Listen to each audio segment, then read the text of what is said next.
capítulo 4, versos del 1 al 4. ¿Todos lo tienen, hermano?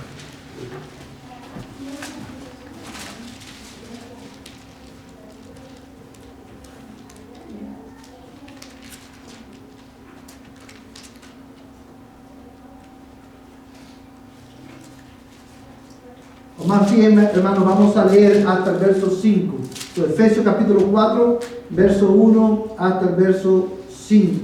Dice la palabra de Dios de esta manera: yo, pues, prisionero del Señor, les ruego que ustedes vivan de una manera digna de la vocación con que han sido llamados, que vivan con toda humildad, mansedumbre, con paciencia, soportándose unos a otros en amor, esforzándose por preservar la unidad del Espíritu en el vínculo de la paz. Hay un solo cuerpo y un solo Espíritu, así como también ustedes fueron llamados en una misma esperanza de su vocación. Un solo Señor, una sola fe, un solo bautismo. Y vamos a leer hasta el 6, hermano. Un solo Dios y Padre de todos, que está sobre todos, por todos y en todos. Vamos a orar, hermanos.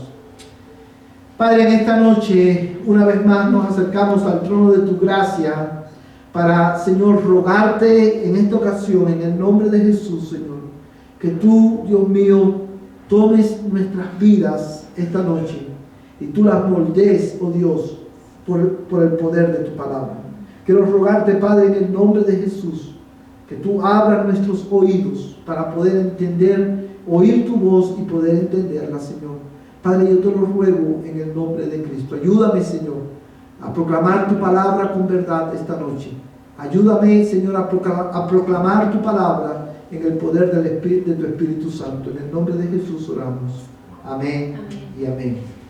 Hermanos, esta noche vamos a estar estudiando Efesios capítulo 4. Hace 3 semanas atrás comenzamos este estudio, hermano, de este capítulo de Efesios, que habla acerca del Evangelio y la unidad de la iglesia. Y ese es el título, hermano, básicamente de nuestro estudio, el Evangelio y la unidad de la iglesia, segunda parte. Y la titulamos segunda parte porque, hermanos, como acabo de decir hace 3 semanas que comenzamos este estudio, que tiene como propósito informarnos, tiene como propósito enseñarnos cómo el Evangelio informa la unidad de la iglesia. Y el propósito de estos estudios, hermanos, es enseñarles a ustedes y que todos seamos recordados acerca de la centralidad del Evangelio en la vida de los creyentes. Y, hermanos, la razón por la cual enfatizamos esto, y quiero que sea algo que lo tengamos presente en nuestra mente, es porque hay una posición que nosotros queremos evitar, no queremos llegar ahí, y es la posición de creer que el Evangelio es solamente para los inconversos. No, el Evangelio, y esto es una cosa que hemos repetido una y otra vez y la vamos a estar repitiendo en nuestra iglesia, el Evangelio no solamente es para los inconversos, sino que el Evangelio es también para la iglesia. Es por medio del Evangelio que Dios salva a pecadores, pero también es por medio del Evangelio que Dios santifica a su pueblo. De manera, amados hermanos, que nosotros nunca debemos cansarnos de oír el Evangelio. Nunca debemos de acostumbrarnos a oír el Evangelio, y al escucharlo nuestra actitud no debe ser: oh, ya eso yo lo sé. ¿Verdad que muchas veces hay verdades de la Escritura que sabemos, y cuando la escuchamos de nuevo decimos: ya eso yo lo sé? Y cuando nosotros tomamos esa actitud con relación al Evangelio, hermano, perdemos de vista cuán poderoso es el Evangelio y cuán necesario es en nuestras vidas. Es debido a esto que una de las cosas que nosotros oramos y queremos que ocurra en nuestra iglesia es que entre nuestras conversaciones una pregunta normal que debe de haber en nuestras conversaciones es: hermano, ¿qué es el Evangelio?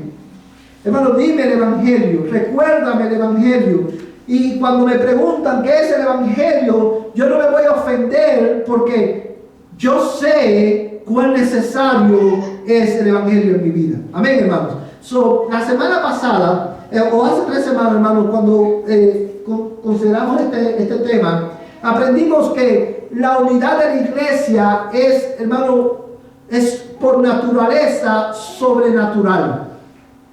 Es sobrenatural porque, como dice el pasaje que acabamos de leer, en estos versículos el apóstol Pablo llama a la iglesia de los Éfesos a perseverar, a esforzarse ¿en qué? En mantener la unidad de la iglesia. Y mira cómo lo dice, hermano, en el verso 3. Dice, esforzándose por preservar la unidad del Espíritu en el vínculo de la paz. Y es interesante, como dijimos cuando estudiamos este pasaje, que Pablo llama la unidad de la iglesia la unidad del Espíritu. Y quiero, a manera de introducción a lo que vamos a estar viendo esta noche, quiero resaltar y quiero recordarles por qué Pablo llama a la iglesia la unidad del Espíritu y qué es lo que eso significa. Él la llama la unidad del Espíritu en primer lugar porque es el Espíritu Santo quien nos bautiza, quien nos introduce y nos hace parte de la iglesia de Cristo. Amén, hermanos. Cuando nosotros creemos, oímos el Evangelio, el Espíritu Santo aplica la palabra de Cristo en nuestras vidas y la obra de Cristo en nuestras vidas, nos hace nacer de nuevo, nos da fe para creer, nos guía al arrepentimiento y es por medio de su obra que nosotros somos hechos parte de la iglesia de Cristo. Antes éramos enemigos de Dios, pero ahora Él nos ha hecho parte de la familia de Dios. Vamos a hacer una pausa aquí, porque quiero que usted lo vea en la Biblia. Vamos a ir ahí mismo a la carta a los Efesios, en el capítulo 1, hermanos.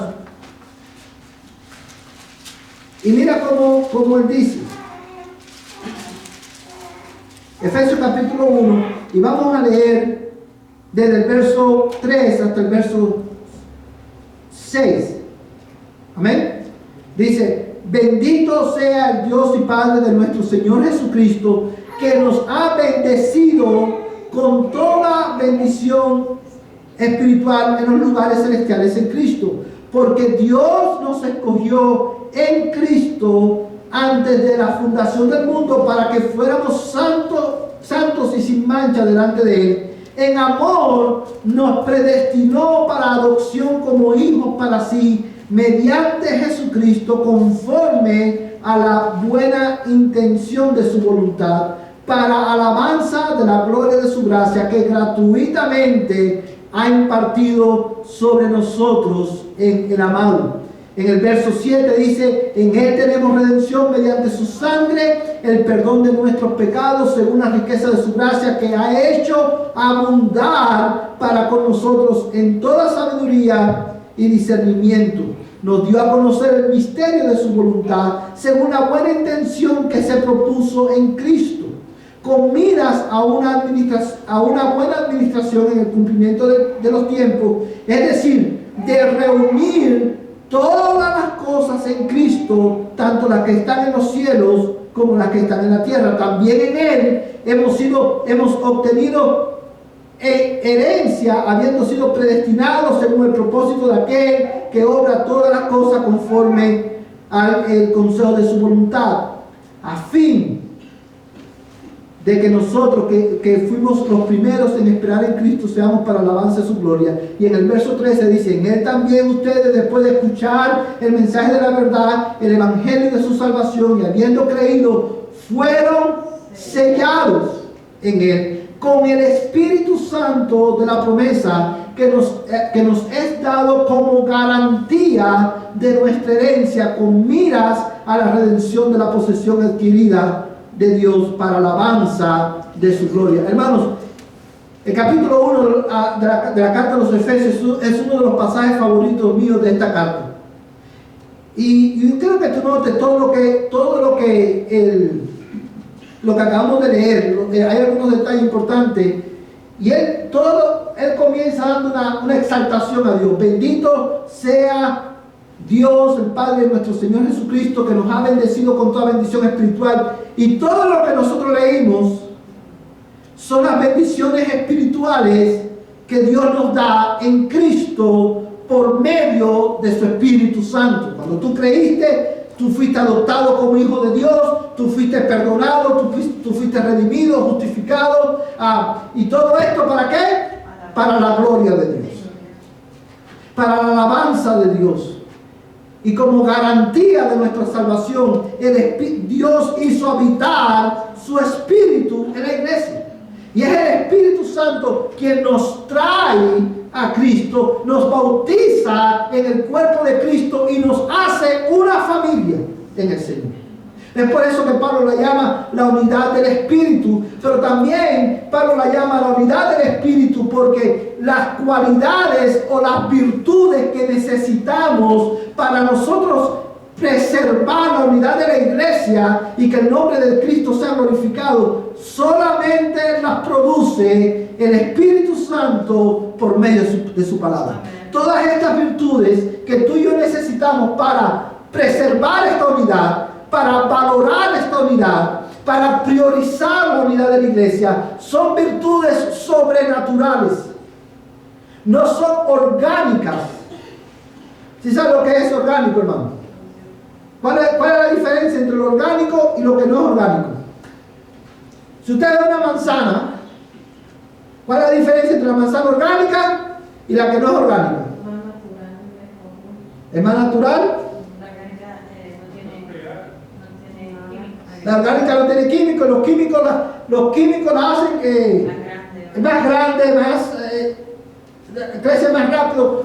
Pero lo orgánico es, hermano, nace solo, crece solo, por decirlo de una manera, ¿verdad? Sin la ayuda de factores externos.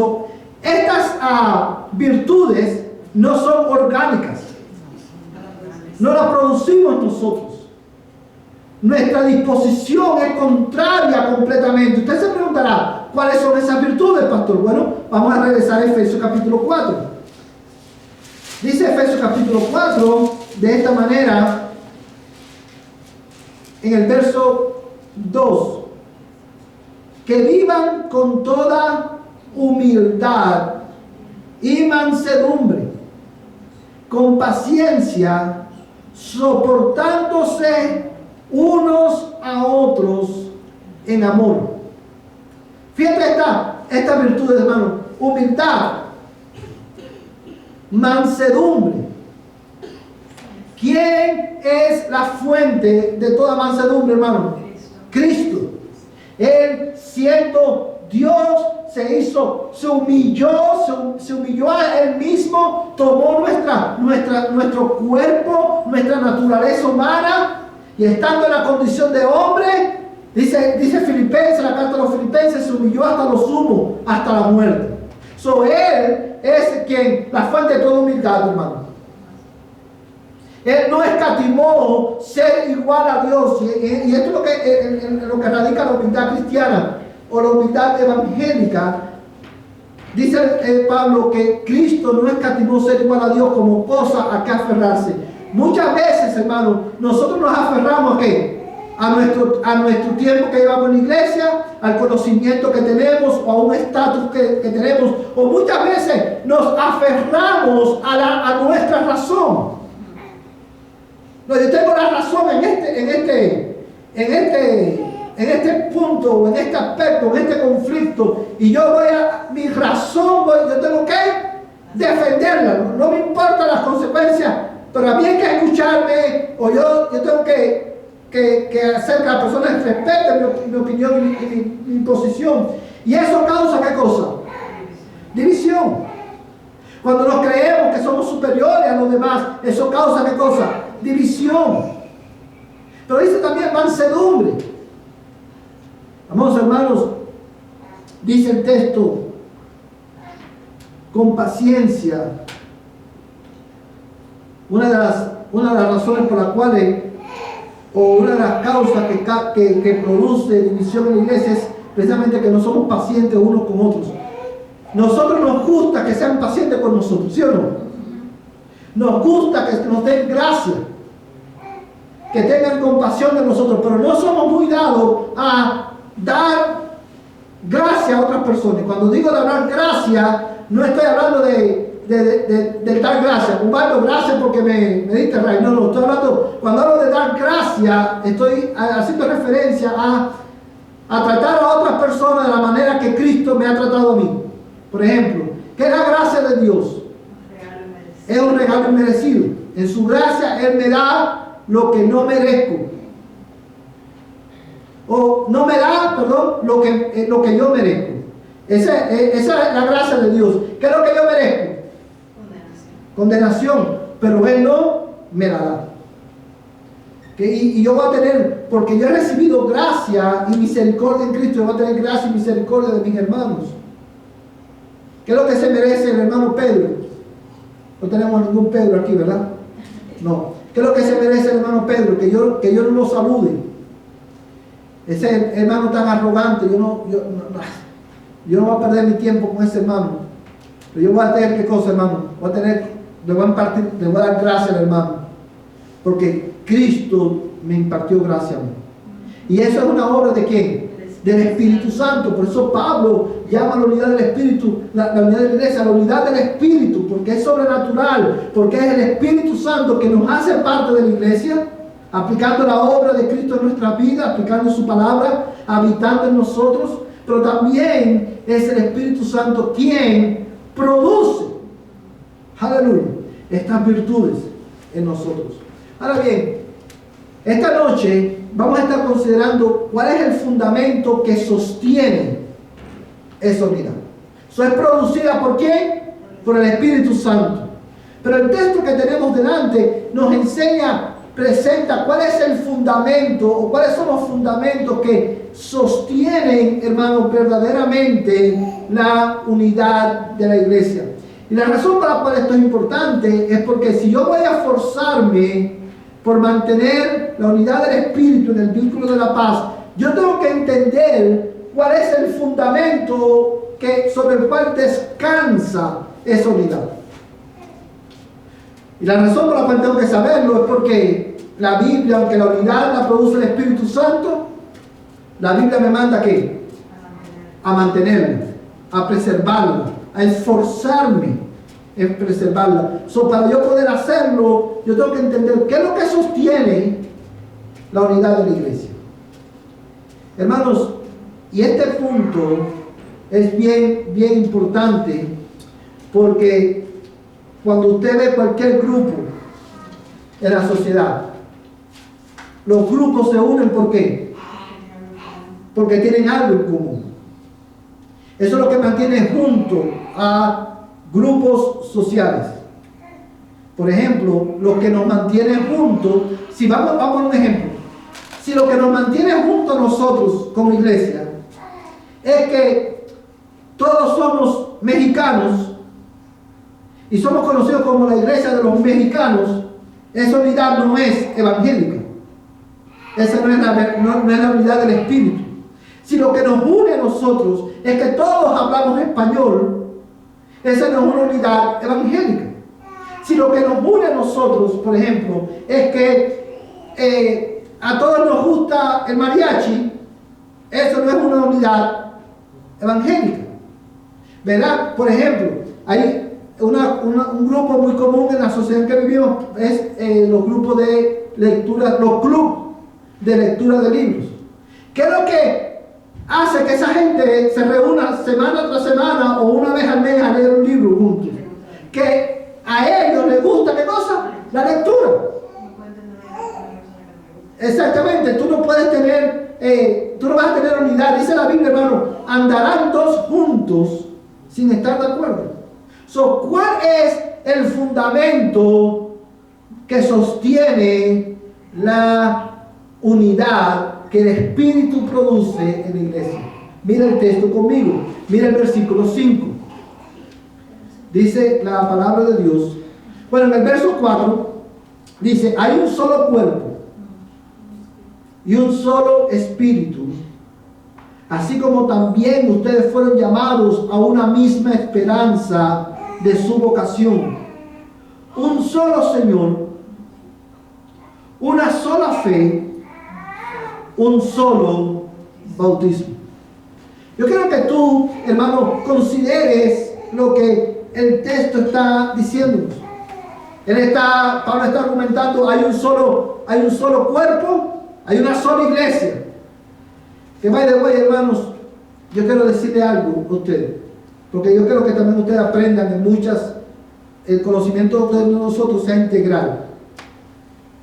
Cada vez que nosotros escuchamos la iglesia, la palabra católica, ¿qué es lo que viene a tu mente? La iglesia católica romana. ¿Sí o no, hermano? Y porque muchas veces a las personas que son parte de esa iglesia se le conoce o se le llaman comúnmente, ellos son católicos. Pero lo que nosotros llamamos católicos, el nombre correcto es católico romanos. Eso es lo que lo distingue. La palabra clave es romano o romano. ¿Por qué digo esto? Porque la iglesia de Cristo es católica, en el sentido de que la iglesia de Cristo es universal. La palabra católico o católica significa sencillamente eso, universal. Cuando yo digo que la iglesia de Cristo es católica, yo quiero decir esto con mucho respeto. Yo no estoy diciendo que la iglesia católica romana es la iglesia verdadera. Porque acuérdense que la palabra clave, ¿cuál es? Romana. Pero la iglesia, los credos de la iglesia enseñan, hermanos, que la iglesia es, nosotros creemos en la iglesia católica, una iglesia universal. Porque solamente hay una iglesia. Hay varias denominaciones, porque vivimos de este lado de la eternidad y hermano, todo lo que nosotros hacemos está impactado también por nuestro pecado, y pueden haber muchas denominaciones, pero hay solamente una iglesia. Porque todo lo que une a las denominaciones cristianas es precisamente esto que acabamos de leer. Hay un solo Señor, una sola fe, un solo bautismo. Amén, hermanos. Ahora, ¿qué significa esto? Bueno, hermanos, esto lo que significa, hermanos, es que la unidad de la iglesia, hermanos, se sostiene de una verdad fundamental, y es esta: Cristo es el Señor de la iglesia. Cristo es el Señor de la iglesia. La unidad de la iglesia, y esta es una palabra que usamos mucho con frecuencia en nuestra congregación, la unidad de la iglesia es cristocéntrica. ¿Qué significa cristocéntrica? Que está centrada en Cristo, en la persona y la obra de Jesucristo. O sea, la unidad de la iglesia, en primer lugar, descansa sobre esa verdad. Cristo es el único Señor de la iglesia. Mira conmigo, hermano, ahí mismo en la carta de los Efesios. Vamos a regresar al capítulo 1 y vamos a leer el versículo 18 al 23.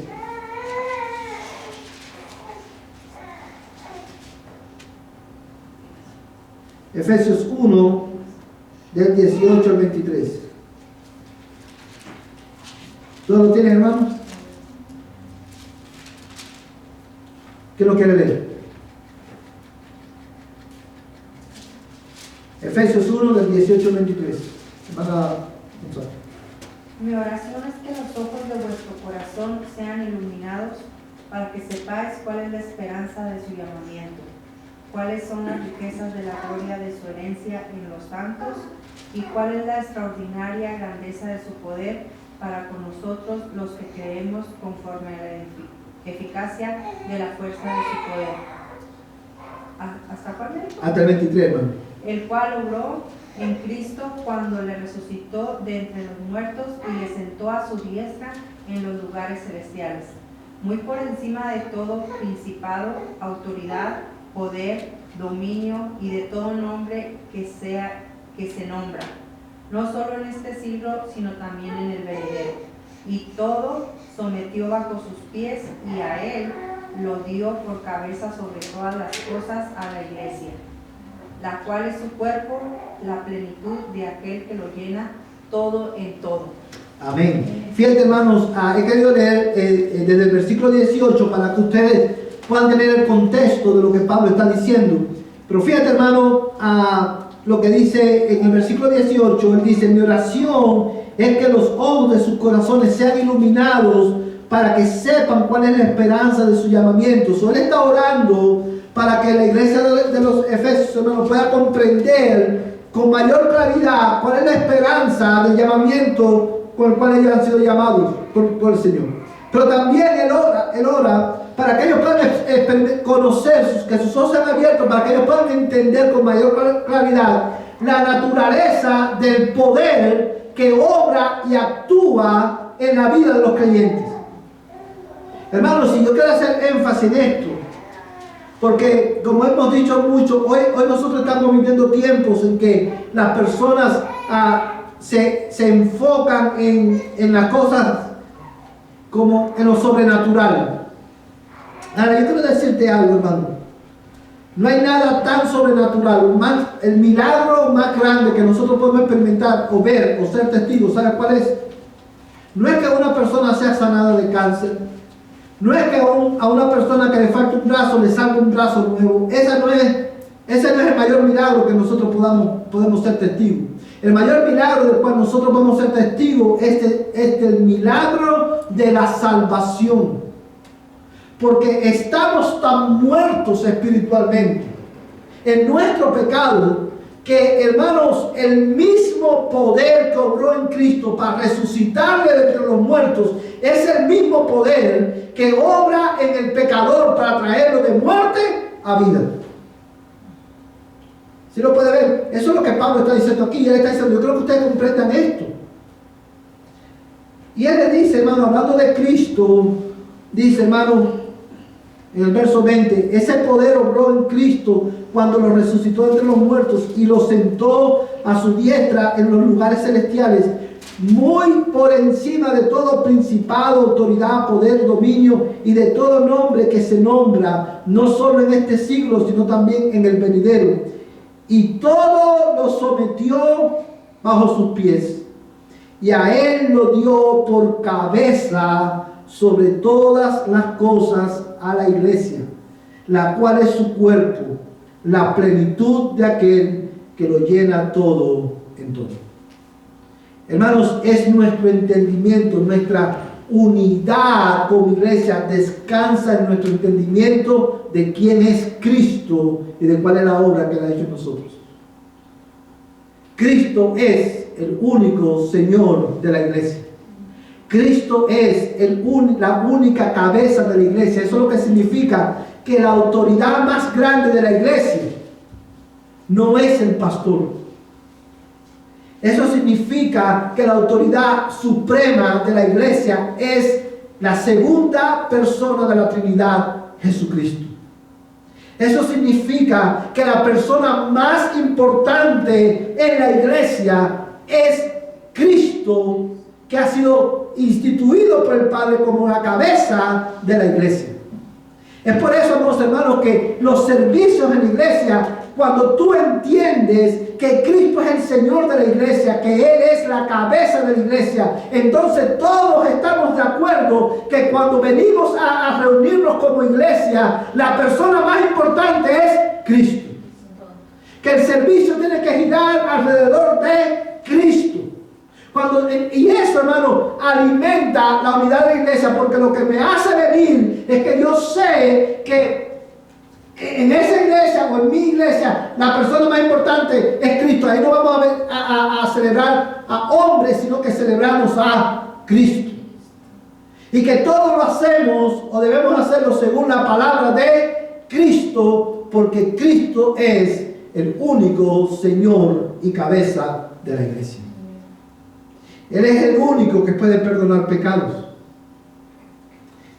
Él es el único Señor de la conciencia del hombre. Hermanos, dice la Biblia, hay un solo Señor. Ahora, esto implica también que cuando nosotros entendemos que Cristo es el único Señor, yo entiendo también por defecto que yo soy ¿qué cosa? Si Cristo es el Señor, ¿qué yo tengo que hacer? ¿Qué yo soy? En esta relación, si Cristo es el Señor, ¿qué yo soy? Para que haya un Señor, ¿qué tiene que haber? Lo voy a poner en lenguaje más contemporáneo. Todos hemos escuchado de una u otra manera el concepto de la esclavitud, ¿verdad? Para que haya un amo, ¿qué tiene que haber? Esclavos. No hay esclavos, no puede haber un amo si no hay esclavos. Y si hay esclavos, hay un amo. La función del esclavo es hacer ¿qué cosa? La voluntad ¿de quién? De su amo. Es por eso que la esclavitud o la práctica de la esclavitud es pecaminosa, porque los hombres someten a otros hombres bajo su autoridad, cuando la autoridad suprema de todos los hombres es ¿quién? Cristo. La esclavitud es pecaminosa porque, entre otras cosas, porque demanda una obediencia absoluta a hombres, cuando nuestra obediencia absoluta se le debe solamente ¿a quién? A Cristo.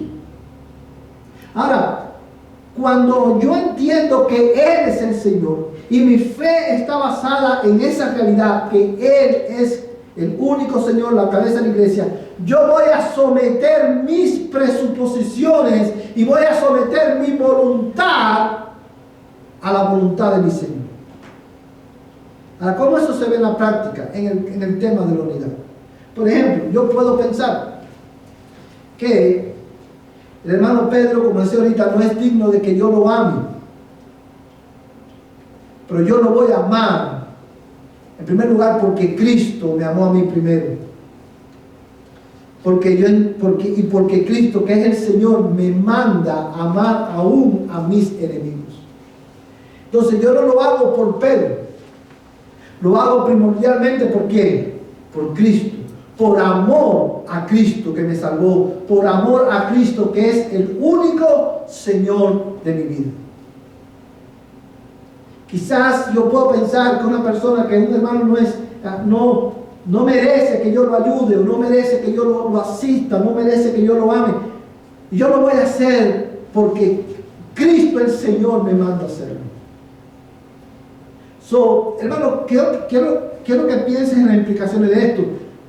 Cuando yo fallo en amar a mi hermano y servir a mi hermano, yo no solamente estoy pecando contra Dios, en el sentido de que es una reflexión de mi falta de amor por Dios, sino que también yo me estoy revelando activamente al señorío de Jesucristo, porque Cristo, que es Señor de la iglesia, dijo, deben amarse unos a otros como yo los amo a ustedes.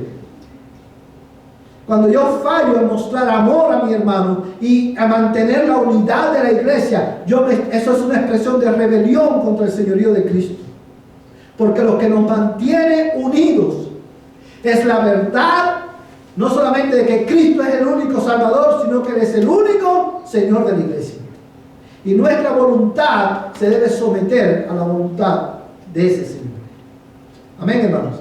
Ahora, dice también el texto, hermano, que hay un solo Señor y una sola fe. Cuando habla, hermano, aquí de una sola fe, está refiriéndose no solamente o no exclusivamente a nuestra fe en Cristo, sino que se está refiriendo también, hermano, al cuerpo de creencia que nos une como iglesia. Por ejemplo, dice cuando nosotros leemos la Biblia, usted va a escuchar, va a ver, hermano, un pasaje que la palabra fe se usa en esos dos sentidos: tu fe en el Señor, pero la fe, que muchas veces la Biblia la llama también la doctrina de ¿quién? De los apóstoles, es lo que es el fundamento teológico que sostiene y alimenta la unidad de la iglesia. Ahora, Cuando Pablo, en el contexto de Efesios capítulo 4, habla de la unidad de la iglesia, hermano, y dice, hay un solo Señor y una sola fe, Pablo está enfatizando que la unidad de la iglesia es eminentemente y por necesidad teológica. Lo voy a repetir. La unidad de la iglesia es eminentemente y por necesidad teológica. Está basada, se sostiene en verdades atemporales que Dios ha revelado en su palabra. Esto es lo que nosotros creemos. Por eso, hermano, la iglesia tiene confesión de fe.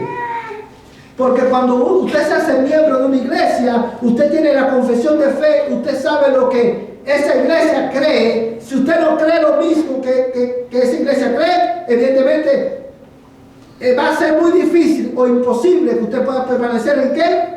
En unidad.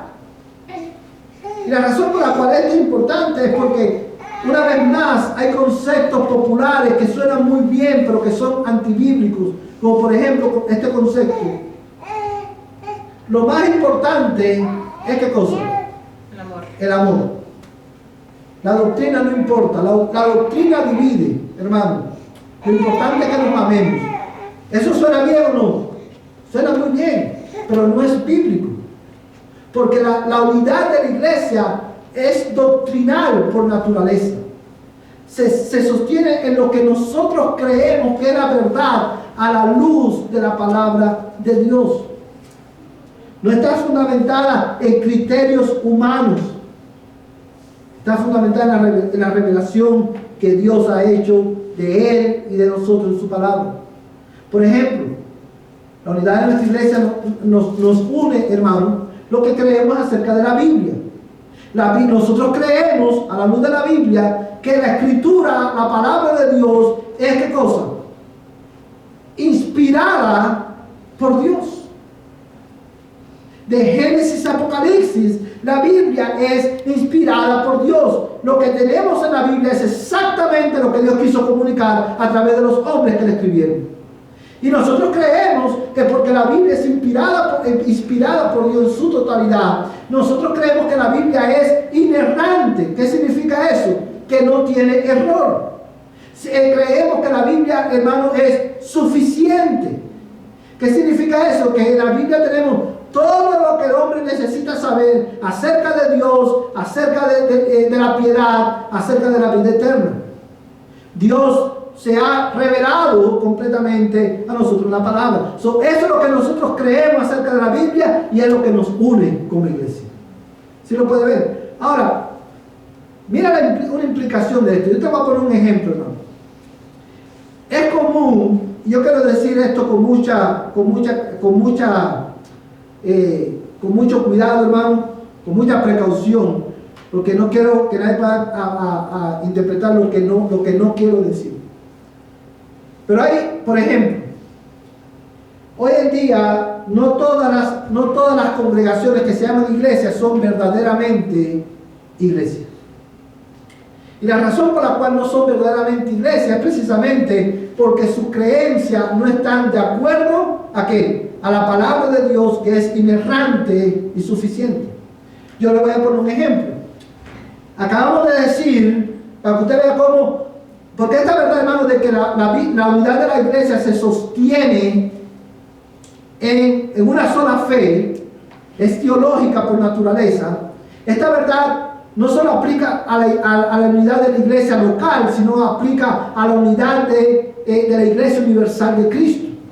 Por ejemplo, nosotros creemos, a la luz de la Biblia, como dijimos hace un momento atrás, que la Biblia es inspirada por Dios, y porque la Biblia es inspirada por Dios es suficiente.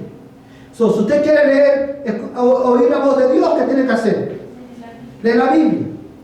Si quiere conocer a Dios, ¿qué tiene que hacer? Lee la Biblia, medita en la Biblia, escucha la Biblia ser predicada por hombres fieles, pastores fieles a la palabra de Dios. Ahora, porque yo creo eso, nosotros creemos que ya no hay profecías. Ya el don de lengua terminó. Las profecías cesaron. Eso es lo que porque eso es una implicación de ¿qué? De que la Biblia es suficiente. Si Dios todo lo que iba a revelar lo reveló en la palabra de Dios, en su palabra, ya yo no necesito que nadie me diga, hermano, usted no necesita que nadie te diga, por ejemplo, a Gaby, tengo un mensaje de Dios para ti. Dios me dijo que te dijera, ten ánimo, yo te amo. Gaby no necesita eso. ¿Por qué? Porque si Gaby lee la Biblia, ella va a entender y ver qué cosa, que Dios es amor y que Dios la ha amado en Cristo. Ya eso Dios lo reveló. Ubaldo no necesita que venga un hermano y le diga, hermano, tengo un mensaje de Dios para ti. Dice Dios me reveló que te dijera que necesitas arrepentirte de ese pecado en que tú estás. ¿Por qué Ubaldo no necesita eso? Bueno, porque la Biblia nos manda ¿qué cosa? Arrepentirnos. Y cuando leemos la Biblia, hermanos, Dios nos confronta con nuestro pecado. Ahora, ya no hay profecías, ya no hay, hermano, don de lenguas, todo eso cesó. Ahora, porque yo sé eso, yo no puedo adorar con un grupo de personas que creen que sí hay profecías o que practican la profecía. Yo no puedo adorar con un grupo de personas que practican el don de lenguas. ¿Por qué? Porque va a estar en un servicio donde van a empezar a hablar en lengua de profecía, lo cual es contrario a lo que la Biblia enseña. No hay unidad de ¿qué? De fe. ¿Sí lo pueden ver, hermano? Ahora, eso implica, me ayuda a mí también a discernir qué clase de predicador yo voy a escuchar en internet. ¿Es su predicación fiel a la palabra de Dios? ¿Sí lo puede ver, hermano? La unidad de la iglesia está basada en ¿qué? En un solo Señor y en una sola fe. La unidad de la iglesia es sobrenatural. La unidad de la iglesia es eminentemente teológica. Mira, hermano, para que usted vea. Vamos, porque quiero terminar con este texto. Bueno, denme 5 minutos y ya terminamos, hermano, en el estudio.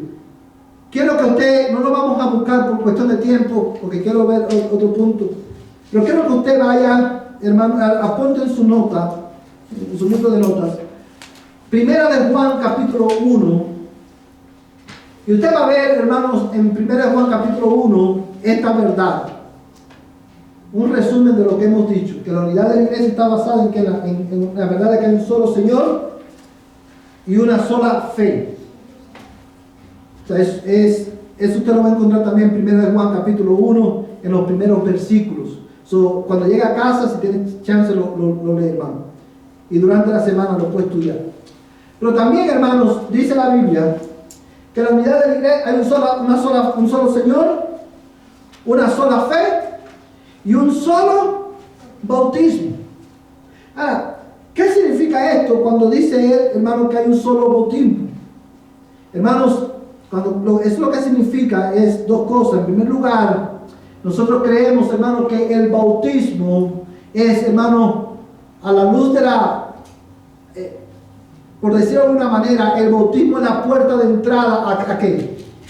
No a la salvación, sino a la iglesia, a la membresía de la iglesia local. Yo escuchaba a un pastor decirlo de esta manera. Por ejemplo, ¿cómo usted sabe que una persona es fanático del equipo, un equipo de fútbol, hermano? Los Cowboys? ¿Cómo usted sabe? No se pierde un juego. Cuando va al juego, ¿qué es lo que tiene? Su playera. Mencióneme otro nombre, pues yo no veo fútbol, pero mencióneme otro nombre de otro equipo. Están los Cowboys, ¿y cuál es el otro? Vamos a inventar un nombre. Las Chivas de Guadalajara. Vamos a imagínense por un momento que usted está en un juego entre los Cowboys y las Chivas de Guadalajara. Y una persona tiene la playera de las Chivas de Guadalajara y le dice, yo soy fanático de los Cowboys. ¿Qué usted dice? O sea, lo que su playera dice lo contrario. Tú te estás identificando no con los Cowboys, sino con ¿quién? Con la Chivas de Guadalajara. Lo mismo, y él decía, lo mismo pasa con el bautismo. El bautismo es la playera que yo me pongo que dice, yo me identifico con Jesús en su muerte y en su resurrección. Yo he creído que Cristo es el único Señor, el único Salvador. Yo he creído que yo soy un pecador y necesito un Salvador, y ese Salvador es Cristo. Y yo me he arrepentido de mis pecados y ahora estoy testificando de que he muerto con Cristo en el bautismo y he resucitado con Él en una nueva vida. Eso es la playera de que dice que tú estás anunciando públicamente de que tú perteneces ahora ¿a quién? A Cristo. ¿Sí lo puede ver, hermano? Y esa es la puerta de entrada a la membresía de la iglesia local. Toda persona que es miembro de la Iglesia Universal de Cristo se bautiza públicamente, se identifica con Cristo y se hace miembro de la iglesia local. El bautismo nos salva, pero todos los salvos se bautizan. Y es por eso que nosotros creemos que el bautismo es por inmersión, porque transmite esa idea. Cuando es sumergido bajo el agua, representa ¿qué cosa? Que esa persona ha muerto con Cristo al pecado y ha resucitado en una nueva vida. Hay un solo bautismo. Cuando yo me bautizo, yo me estoy identificando primariamente con Cristo. Y estoy diciendo, yo pertenezco a Cristo y pertenezco también al pueblo de Cristo. Es por eso, hermano, que nosotros decimos, si tú eres cristiano, si tú has nacido de nuevo, si tú te has arrepentido de tus pecados, si Cristo es el Señor de tu vida y tú no estás bautizado, tú necesitas ¿qué cosa? Bautizarte. Porque de esa manera tú te estás identificando con Cristo. Es por eso que decimos que el bautismo siempre es el primer paso de obediencia de un creyente. Ahora bien, una vez más, el bautismo nos salva. Nuestra confianza no está en el bautismo. Nuestra confianza está en ¿quién? En Cristo. Hay un único Señor y un único Salvador, que es Jesucristo. Pero también cuando dice hay un solo bautismo, está haciendo referencia también a los medios de gracia. Porque la unidad de la iglesia, hermano, que para la cual yo necesito algunas virtudes como la humildad, la mansedumbre, la paciencia, el amor. Todas esas virtudes que las produce el Espíritu Santo son renovadas a través de los medios de gracia y a través de las ordenanzas como el bautismo y la Santa Cena. Hermanos, la unidad de la iglesia descansa sobre estos tres fundamentos. Hay un solo Señor. Y mi pregunta es Cristo el Señor de tu vida?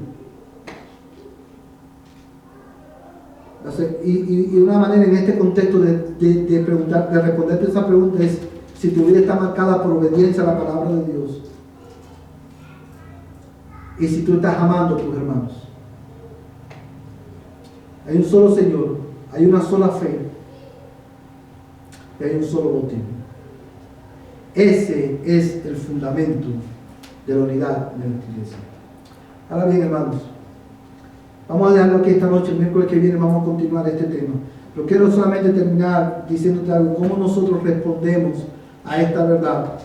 Si tú eres cristiano, si tú has nacido de nuevo y tú te has arrepentido de tus pecados, tú esta noche debes de orar al Señor y decirle: Señor, dame un corazón humilde, dame mansedumbre, dame paciencia, dame amor, para yo esforzarme en mantener la unidad de la iglesia. Amén, hermanos. Si tú eres creyente, eres cristiano, eres miembro de la iglesia, tú debes de moverte, ir a buscar a tus hermanos y animarlos y mostrarles tu amor. Pero si tú no eres cristiano, tú esta noche necesitas arrepentirte de tus pecados y poner tu fe en Jesucristo.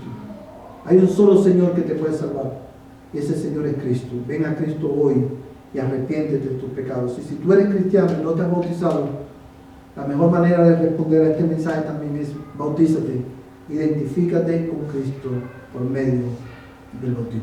Vamos a ponernos en pie. Hermanos, y cuando terminemos, todos vamos a pasar al comedor un minutito, ¿no? Cuando terminemos de orar, todos vamos a pasar al comedor. No se vayan, hermanos, vamos a pasar 5 minutos al comedor de la iglesia. Padre, te damos gracias en esta noche por tu palabra. Gracias, Señor, porque tú has hablado de nuestras vidas. Gracias, Señor, por la instrucción de la Escritura. Y te ruego que tú bendigas, Señor, nuestras vidas esta noche. Y que tú, oh Dios del cielo, prosperes tu palabra en nuestros corazones. Amado Dios, que tu palabra dé fruto. Te lo suplico, oh Padre, en el nombre de Jesús. Amén y amén. Hermanos, todos vamos a pasar al comedor.